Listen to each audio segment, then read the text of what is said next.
Hello, and welcome to G Fun Facts Online, the show that uncovers the fascinating science and technology shaping our world. Today, we're diving into a threat that's happening right now, silently, in the background of your digital life. Think about it. How many online accounts do you have? 10? 50? 100? The average person has somewhere between 70 and 100 accounts. That's a lot of digital doors. Now, what if I told you that for many of us, the same key unlocks almost every single one of those doors? This isn't just a bad habit. It's the central weakness that powers one of the most common and pervasive cyber threats today, credential stuffing. This isn't about a super hacker guessing your password. This is a story about human psychology, massive automation, and how your login for an old, forgotten forum could become the key to your bank account. Stick around, because by the end of this episode, you'll understand exactly how this threat works, and more importantly, how to build your own digital fortress against it. The entire foundation of credential stuffing rests on a single, almost universal human behavior. We reuse our passwords. It's a fascinating paradox. Surveys show that over 90% of us know that reusing passwords is a bad idea. We've seen the warnings, we've clicked "I understand" on the security pop-ups. And yet, a 2021 study found that 70% of people whose data was exposed in a breach were, you guessed it, reusing passwords. So what gives? Why do we knowingly engage in such risky behavior? The answer isn't that we're lazy or foolish. The answer lies in the quirks of human psychology. First and foremost is the simple fear of forgetting. With 100 accounts to manage, the thought of remembering a unique, complex password for each one is overwhelming. It creates a kind of cognitive dread. So we reach for something familiar, something we know we won't forget. Using that same password across multiple sites gives us a sense of control, a feeling of manageability in a world of endless digital complexity. It's a false sense of control, but it's comforting. But there's more going on in our brains than just fear. We're also being tricked by our own mental shortcuts, or as psychologists call them, cognitive biases. These are the brain's ways of simplifying the world, but they can get us into a lot of trouble with cybersecurity. For example, there's the optimism bias, also known as the illusion of invulnerability. This is the little voice in your head that says, a data breach won't happen to me. Why would a hacker care about my accounts? We tend to believe that bad things are more likely to happen to other people. Then there's the availability heuristic. Our brains judge the likelihood of an event based on how easily we can recall an example. If you've never personally had your bank account drained or your identity stolen, the threat feels distant and abstract. The immediate inconvenience of creating a new, strong password feels much more real than the vague possibility of a future hack. Add to this a sprinkle of cognitive overload. We're constantly bombarded with security advice, data breach news, and password requirements. Must have a capital letter, a number, a special character, and the name of your first pet spelled backwards. When we get overwhelmed, our decision-making abilities plummet, and we fall back on the easiest option, which is often the least secure. In some cases, people even develop what's called learned helplessness. They might use strong passwords, do everything right, and still get caught up in a company-wide data breach.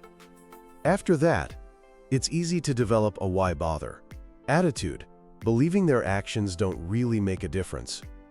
It's this complex cocktail of fear, mental shortcuts, and exhaustion that creates the perfect storm for password reuse, opening the door for attackers.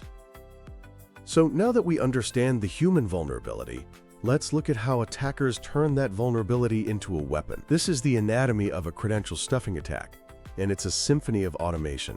Step one for any attacker is getting the ammunition. They go shopping on the dark web. Here, you can find massive lists of usernames and passwords, called combo lists, harvested from thousands of previous data breaches from other websites. We're not talking about a few dozen logins.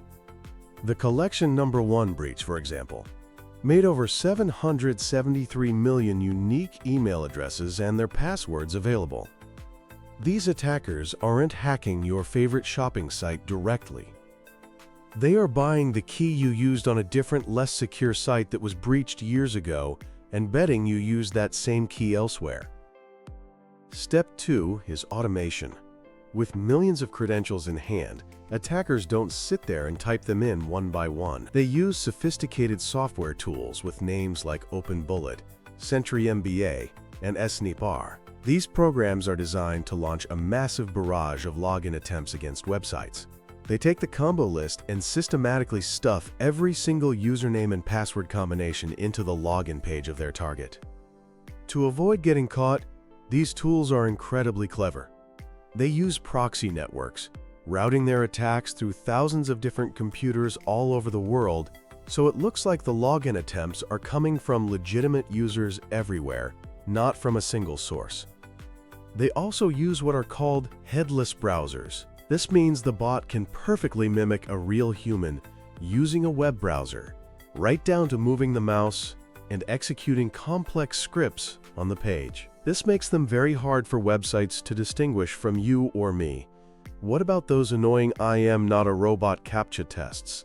Attackers have an answer for that too.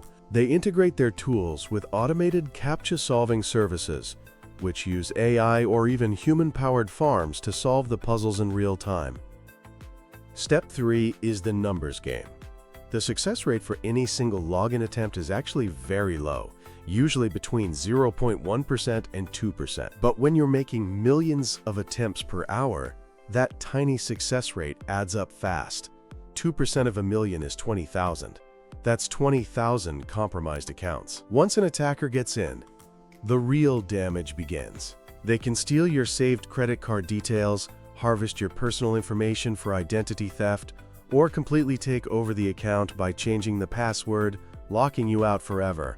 These verified working accounts are then often bundled up and sold on the dark web to other criminals. This isn't a theoretical threat. The real-world carnage is staggering, and it's affecting companies you use every single day. In 2020, both Nintendo and Spotify were hit, with hundreds of thousands of user accounts compromised. Hackers took credentials from other breaches and found they worked on those popular services.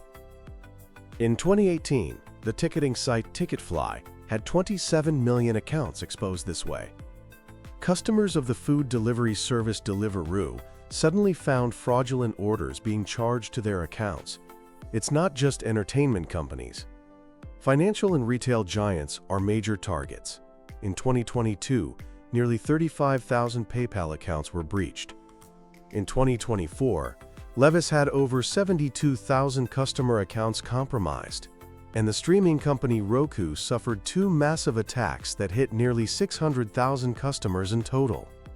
Perhaps most chillingly, in 2023, the genomics company 23andMe was compromised. Think about that. The attackers weren't just after credit card numbers. They gained access to some of the most sensitive, personal genetic data imaginable for nearly 7 million people. And just this year, a massive data theft from customers of the cloud company Snowflake was traced back to Credential stuffing attacks against employee accounts that weren't properly secured.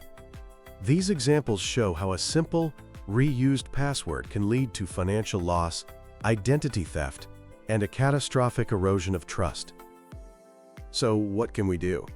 It sounds bleak, but the good news is that defending against credential stuffing is surprisingly straightforward. It involves a combination of smart technology used by companies and smart habits used by us. For businesses, the fight is about getting better at spotting the bots. This means using advanced bot detection that analyzes behavior, like mouse movements and typing speed, to tell a human from an automated script. They can also use rate limiting, which stops a single location from trying to log in too many times in a short period. But by far, the single most powerful defense is multi-factor authentication, or MFA. You've definitely seen this. It's when you log in and a site asks for a code from your phone, or a tap on a notification. This is the digital equivalent of a deadbolt on your door. Even if a criminal has your stolen key, your password, they can't get in without that second, physical proof that you are you. And this brings us to the human firewall, us. Technology can only do so much. We have a crucial role to play. There are 3 things you should do, and if you do nothing else after listening to this podcast, please do these. First, embrace unique passwords. The single most important step is to use a different, strong password for every single online account. No exceptions.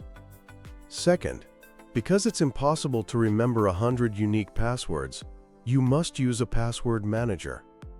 These are secure, encrypted applications that generate and store incredibly strong passwords for you. You only have to remember one master password to unlock your vault. This single tool solves the entire problem of password reuse. Third, enable multi-factor authentication everywhere you possibly can. On your email, your bank, your social media, your shopping sites. If a service offers MFA, turn it on. It is the single best way to protect your accounts. A stolen password becomes useless to an attacker if they don't also have your phone. Ultimately, the cybersecurity industry is trying to move beyond passwords altogether. Things like fingerprint scanners and facial recognition on your phone, or physical security keys, are part of a push towards a passwordless future. By eliminating the password, we eliminate the primary target for these attacks. So, to wrap up, credential stuffing isn't just a technical glitch.